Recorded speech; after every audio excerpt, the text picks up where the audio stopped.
that truth is subjective, and that we, depending on where we're standing and depending on who we are and what life experiences we've had, we are going to experience that story in a different way, and it's going to mean something different to each and every one of us. So that's important to know.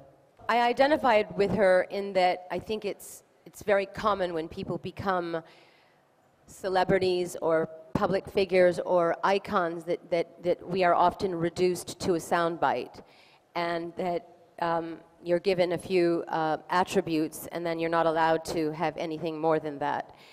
I think that Wallis Simpson was much aligned in the history books. I think people didn't understand the choice that the king made to give up this position, and I think it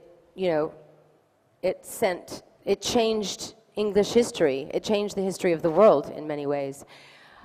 So often people greet unfamiliar circumstances with fear, and I think people tried to diminish her as a human being because they didn't understand this choice that he would make.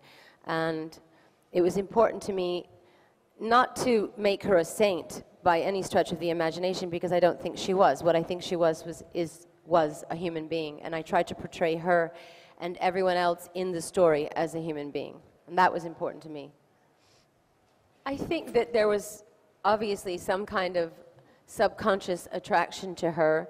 I did go through periods of feeling like I was an outsider when I first moved to England. I certainly didn't feel like that by the time I'd lived there for 10 years. But I think one always feels like that when one moves to a different country. And I feel, since I moved there, that I feel very welcomed by England.